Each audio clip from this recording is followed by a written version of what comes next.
It's Christmas in July, and we can't forget about the furry loved ones in our home. It gets cold here in Wisconsin, so we are going to make a nice little piece of apparel to keep him warm on those winter walks.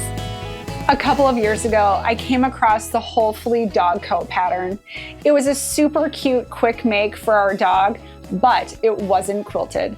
So today I am going to make a quilted version of the Hopefully dog coat pattern to keep our dog warm on those winter walks. And of course, a cute matching bow tie so he is dapper for all the ladies this winter. Today's video is not a full tutorial, but I'm going to be walking you through the process steps of the project and hopefully inspire you to get going on your holiday sewing in the middle of summer. Missouri Star has so many fun holiday fabrics available. I am using Santa Paws by Heatherly Chan for Clothworks and also a coordinating backing fabric from the same collection. I am also using heavy duty snaps from Dritz for a nice secure closure on the dog coat. This is a great scrap-friendly project, especially if you love to keep your scraps like I do. For this project, I'm using a charm pack of 5-inch squares to assemble a sweet and simple piece top for the vest. I will be setting it all on point for a little added visual effect. This project is fun, practical, and pretty. Don't forget to make your piece top large enough to accommodate your vest pattern. From here, I sandwiched my piece top with batting and quilted it with some simple diagonal lines. Nothing too fussy, just enough to add a little quilted texture. Next, I developed the template for my Hopefully dog coat pattern using the measurements in their pattern. Make sure you account for washing and drying in your measurements so your vest doesn't shrink too much on its first wash.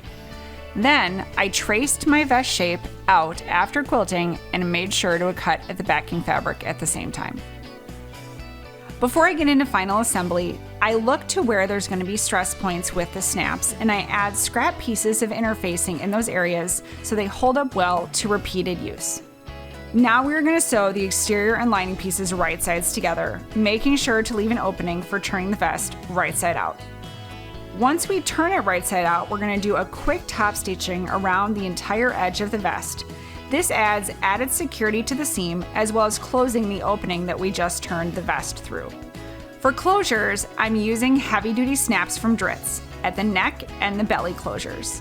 They're secure, stylish, and easy to fasten, especially with wiggly pups. Now that we have finished our dog coat to keep our dogs warm on those chilly winter walks and also festive for the holiday season, I'm going to make a quick little bow tie that will snap onto his collar, which will keep him dapper for all the ladies during the winter. Sew your bow piece right sides together, leaving an opening for turning. Clip your corners before turning right sides out. Once you turn right sides out, you're going to want to stitch your opening closed with your preferred method by machine or hand. Repeat the same steps with the center strap pieces. Once you have the bow section complete and top stitched, you're going to want to create a pleat. So my first step is to fold towards the center, keeping the outer edges down to create that bow design. You'll see it has a wave look to it when you folded it properly. You bring those center sections together, keeping the outer edges down, and from the side you'll see that recognizable bow shape as well as from the front, and we're going to baste it down the center to keep that structure in place. Now that you've got your basted bow, you're going to take that center piece that you sewed and wrap it snugly around the bow. So we have a nice look here in the front, but we also want to make sure we have enough of a tail on the back to wrap it around your dog's collar. If this length is not perfect for you, feel free to make this longer or shorter depending on the size of your dog. And that goes for the bow size too if you've got some little ones. For this next step, we're going to sew right along this line to make sure that this center section doesn't move on us. Now that I have the bow assembled, I want to fit it to our dog's collar. First, I'm going to wrap it around our dog's collar that is well loved, and I am going to make sure that I've got a nice secure wrap around the collar. And I am also I'm going to mark where I want this snap to go. Now that I've marked where I want that snap closure to go, I'm going to take the bow off and I am going to punch those holes using my favorite rotary punch, my Sally Tomato rotary punch. And now that I have made those holes, decide which side is going to overlap the other and make sure that you put the bottom snap on the bottom and the top snap on the top. I'm going to put the bottom snap on this side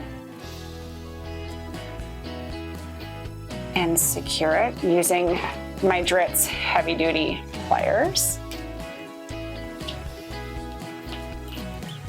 And then I will do the same thing on the other side, always double checking to make sure that I am putting the snap pieces in the right way. And I just need to make sure I change out my Dritz pliers real quick for the top piece.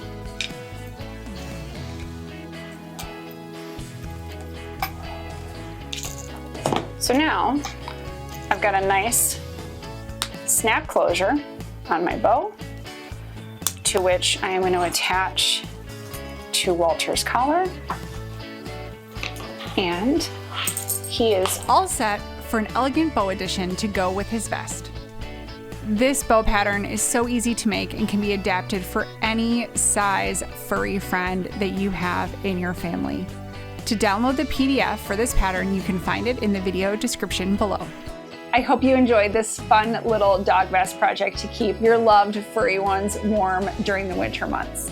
Check out all the incredibly festive holiday fabrics at Missouri Star Quilt Company. Don't forget to like and subscribe this video, and make sure you send us photos of your furry loved one in their vest or their bow tie or bow. Thanks so much for watching.